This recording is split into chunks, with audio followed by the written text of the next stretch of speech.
This is probably a stupid sentence, but I feel like AI is kind of old news already, and let me explain. Obviously, it's brand new and it's constantly changing, ever evolving. We've been hearing this buzzword for the last couple of years, and it's getting kind of old. We're getting kind of bored with it, but there is some new updates that I do think are worth talking about, and one of them is from Adobe, and it's called Scene to Image. It's a beta software, so it's taking their new 3D software, Adobe Neo, and it's allowing you to make compositions and then turn them into realistic photos with the use of AI. That was such a mouthful, but essentially what this means, instead of just randomly hoping that your generative AI turns out to be something you can use, you can actually set up a composition in 3D space and then use that base for the AI to work off of. Basically, this puts me back in the director's chair. I can actually set up scenes that I want to use. I don't have to just guess anymore. So what I'm going to do is I'm going to walk you guys through this new software, and we're going to see if it's worth anything and if it's something you can use in your professional everyday workflow. So without further ado, let's jump into it.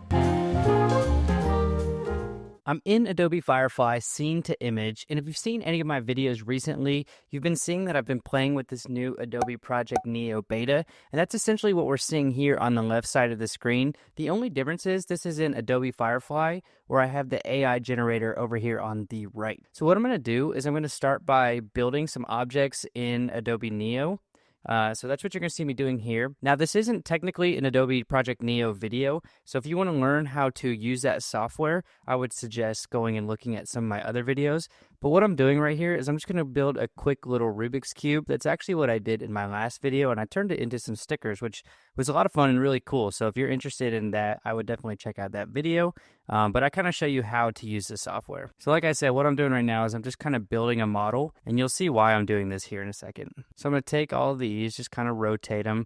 I want to make like a composition, so that's what I'm working on right now. So this is going to be like my Rubik's Cube, and then I'm going to copy some of these little elements, and I'm just going to have these kind of floating around. This should help the overall composition. I've got an idea of what I want to do, so I'm just kind of making it a reality.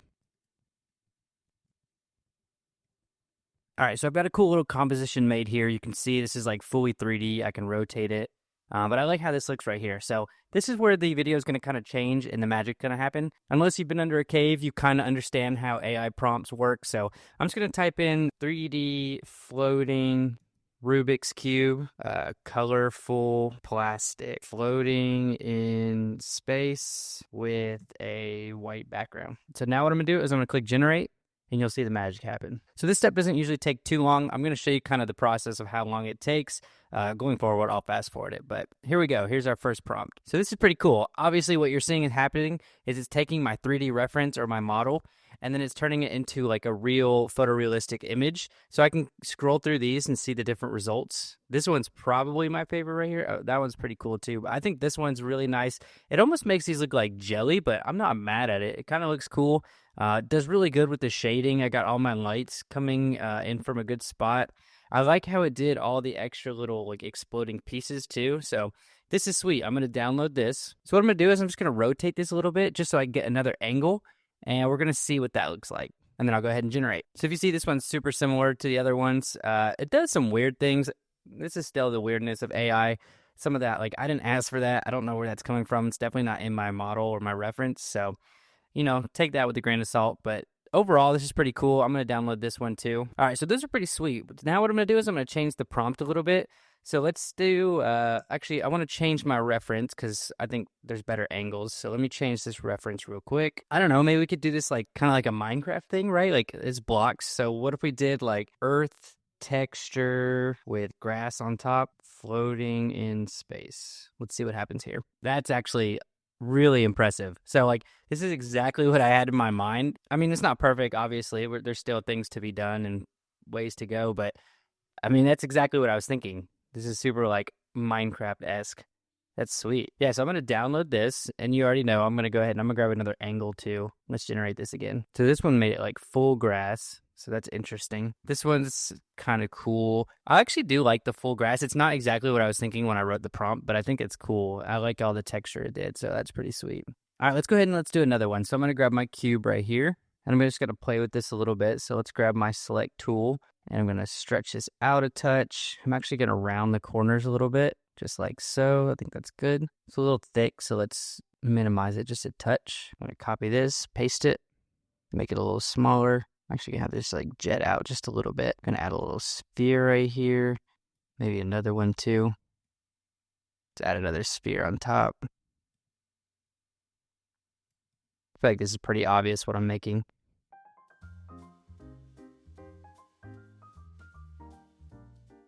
All right, so this is a super rough model right here, but obviously it should look like a retro TV or computer, something like that. So I'm gonna give it a prompt: retro TV with wood paneling. We're just gonna see what that happens there. I might speak into it more if it's not giving me the result I want, but I kind of want to see what it does just with very basic descriptions. So that's pretty cool. I mean, it definitely is using my reference, which is sweet. I'm not like super satisfied with it, so let's do, I want to get rid of my prompt. I'm going to say vintage CRT monitor, and I'm going to say off-white, and I'm going to change the angle a little bit, give it a little bit more variety. Let's generate that. Okay, this is definitely more in line of what I was thinking. That's actually pretty sweet. So it's still doing some weird, funky AI stuff, right? Like, I don't know what's going on here, but this is definitely taking the reference that I created, and it's making it into like a photorealistic 3D image, which would be perfect. Like, say I'm needing a specific shot for like a landing page or a hero shot or something. I mean, I could definitely easily come in here, create a reference, and then have this pump something out for me. Obviously, this still needs some things to be tightened up, but really awesome. Really awesome. What I'm going to do here is just add a quick little table. I wonder if that'll change anything. Definitely kind of weird, but definitely kind of cool, right? All right, so let's generate this and see what happens. All right, I mean, these are so cool. I could do this for hours. I really could. Like, this one is so sweet. All right, let's do one more just because. Why not? All right, let's do something like really simple. So what if I grab the cube? I'm just going to stretch this out a little bit. I'm going to grab my select tool. I want to make this kind of like a floor, so that's what I'm going to do real quick. All right, so this is super basic, but what I'm going to do, a basketball sitting on glass. I don't know why, I just think it could be cool. So let's generate that and see what happens. Yeah, I mean, that's pretty cool. I love how it's like exactly mimicking the angle that I made, which is, I mean, that's the point, right? But super cool. It does really good too with like the reflections.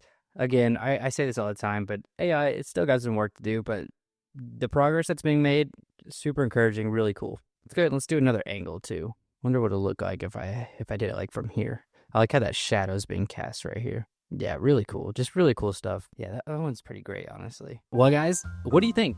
Is this something you're going to be able to use, or is it still just a gimmick, or it's just not there yet? What do you think? Personally, I'm excited about it because I hate the guessing game of AI. This actually allows me to be in the captain's chair, set things up how I want, and then guide the computer to make what I want. If you feel the same or you disagree, let me know in the comments below. Well, guys, that's all I got for you. If you liked the video, you already know what to do. Until the next time, peace.